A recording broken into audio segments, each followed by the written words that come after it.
waste any more of our time this evening because I'm really excited to welcome Bronwyn Carradine into the space. Bronwyn, where are you, my friend? Gonna be here somewhere. Oh, there I am. I'm There unmuted you are. now. Hello. This is the magic of Zoom. It's like Hollywood squares. Which It's so square is true. Bronwyn gonna pop up into? Bronwyn, how are you this evening? I'm great. I'm so happy to be here joining everyone. This is really exciting. I didn't do a very well put together introduction, so I'm going to give you a little bit of space to just introduce yourself to our community. Sure. Thanks, Amy.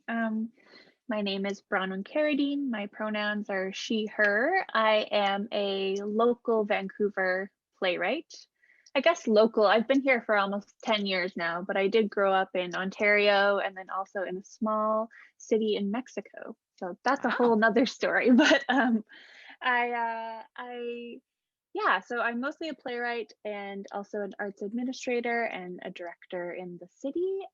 This is my first audio play, and this play was written and developed as part of the Arts Club's Emerging Playwrights Unit. So I started working on this show in 2019, and right now I'm writing a couple other shows for other local theater companies as well. Oh, very cool. I think we might have to pick your brain about some of that in the Q&A later and see what's coming up. Sounds exciting. So Bronwyn, Unexpecting, tell me just a little bit about like, where did this idea come from? Why this idea? Why now? Or maybe the Emerging Playwrights, how years ago was that this program was, that you were part of this program? Yeah, so I was actually part of the inaugural unit that started when Ashley Corcoran took over as the artistic director for the Arts Club. So it started in 2019. And so I was one of the first participants in the unit. And I actually came into the unit with an idea, and really the impetus for this play was I wanted to write a comedy that featured queer characters, but they were dealing with a problem that wasn't about, homophobia, and they just were being who they were being and being hilarious people. And also exploring the idea of like family and what family means to different people. And it's a modern play. It's set in the now times. I guess not COVID, but the pre-COVID now times. Pre-COVID now times. I appreciate that. And I think as we come out of the other end of the COVID tunnel, that will become a more and more enjoyable phrase. The pre-COVID now times. I love that. Exactly. I have had the privilege of listening to this particular piece before, and I really enjoyed it. So I'm curious about, you know what, I should save this for the Q&A at the end, truly, because it's a better question for the end. So let's talk about some of the characters, maybe set us up for what we're going to experience tonight, just a little sort of pre-show summary, if you will. Sure. So the rough synopsis is the play centers around a couple, Annie and Joe, who are both artists in Vancouver. They've been trying to have a baby for the course of 5 years, and as the audio play opens, we're seeing them as they're coming to the end of their patience and as their pennies are drying up. And then one of them gets a really exciting job opportunity, and it comes at the same time as a chance for that baby that they've been waiting for 5 years also comes. And so they're the main characters. They have a best friend, Pam, and then there's also some exciting surprises throughout the show as well. I'll say that. Awesome. I think that's a pretty good preamble. And this is we're gonna experience this for about an hour and 40 minutes, folks, just so that you have an idea of your timing. We do have, Bronwyn, so some people that are joining us from the East Coast of Canada and the United States this evening, and so their timing is very different than ours is here at the moment. So always love to give people the heads up of the time commitment for this evening. Talk to me about okay, I'm just going to ask it. I just want to know, because this was created for the stage originally, right? You wrote it as a stage piece. Yeah. So I'm curious about how you transition, how you pivot to an audio drama, because they're kind of two different art forms. Did you have to They are. rewrite pieces of it, or was it I kind of an out of the did. box? Yeah, not really out of the box. I wish it was that easy. Um, in especially I think when I'm thinking at least of like comedic theatrical experiences, Hmm. there's a lot of physicality that goes along with it, and almost like a French farce, which we see a lot of people coming in this door and in this door and out this door, and a lot of stage business happening. And so some of that was happening in the initial script, but I think it was a really interesting challenge for me to strip that away Hmm. and focus on just the audio experience of this show, and how I could portray, that comedy and that life and that rhythm through solely the dialogue, and not action that we couldn't see because it's all what we can hear. So Right. yeah, it was Eh, definitely, I definitely had to do some rewrites. So well, I appreciate that, because certainly for myself with low vision and for our community members who are blind and partially sighted, the idea of an audio drama makes it universally accessible to our community. Not that we don't enjoy a fantastic, because we do with the help of description, but an audio drama is or comedy, but an audio play is Mhm. I don't know, does it get any better than just being able to sit back and experience something the same way that everybody else is experiencing it?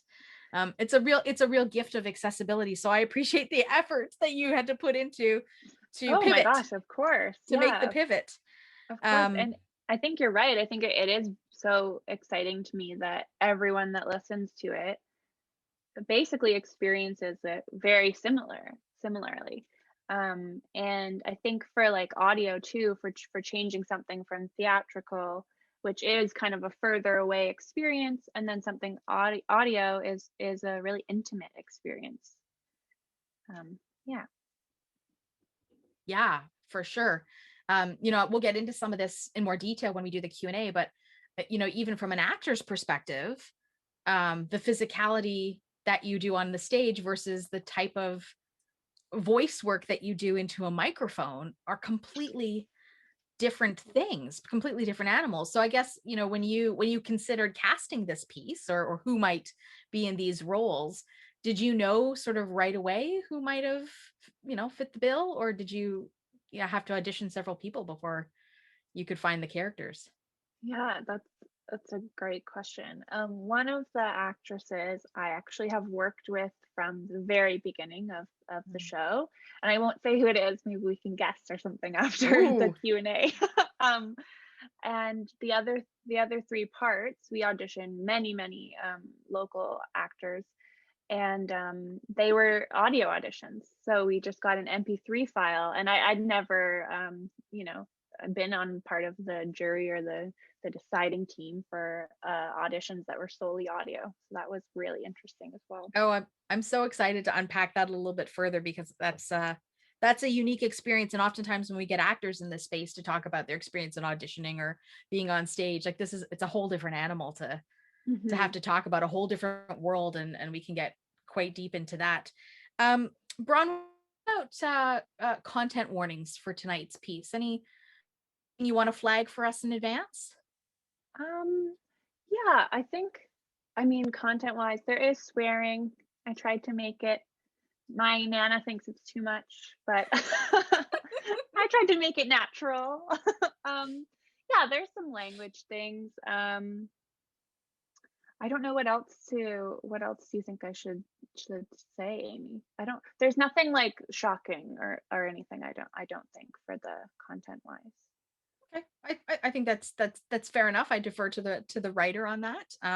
It is a modern day piece, so that comes with a certain sense of modern day language that has all become part of our vernacular. So I'm sure nobody's going to be shocked to hear, you know, some language, or maybe a few sexual things that maybe. Yep, yep, they're there. They're Yeah, there. yeah, absolutely. Anatomy, human anatomy. It's referenced. Yeah. Yeah, it's funny when you consider that to be a content warning, but you know, we don't know who's in the spaces when we join a Zoom room. So it's you just, especially when you're doing an audio play, you don't know who's going to be getting it. And we will let folks know on the call that that Bronwyn's play is available for a second listen, and this will go out in our post-event email, so everybody will have the links to access. But if you want to listen to it again, you can get it on Spotify, or you can purchase it all in one sort of lump sum, because it's broken up into small episodes on Spotify, or whatever podcast platform you choose, or you can purchase it through the Arts Club and help support our friends at the Arts Club, who are so generously supporting us with their time and their content as well. So but stay tuned for your post-event email with all those details. And if you want to have a second listen or a third listen, or share it around with your friends, we would greatly appreciate that, because there's no point in creating good art if we don't share it. So Bronwyn, thank you for setting up this construct for us. I'm really excited to get into this. I'm really excited that you're going to come back and join us for a Q&A with the audience afterwards. So, we've got about an hour of 40 minutes. I'll let our guests know this evening also that, again, it's an audio play, so there are no visuals, but there will be a visual on your screen, and it's just a static photo. It's like the cover photo of the title, and it says Unexpected on it, and kind of some colorful graphics. So that's what will be on your screen. If you happen to have your screen showing and you want to know what's there, that's what's there. And my clock says that it is 7:00 on the clock, which means that we can ask Rick to hit play, and you're all going to experience Unexpecting by Bronwyn Carradine. We'll join you after the production.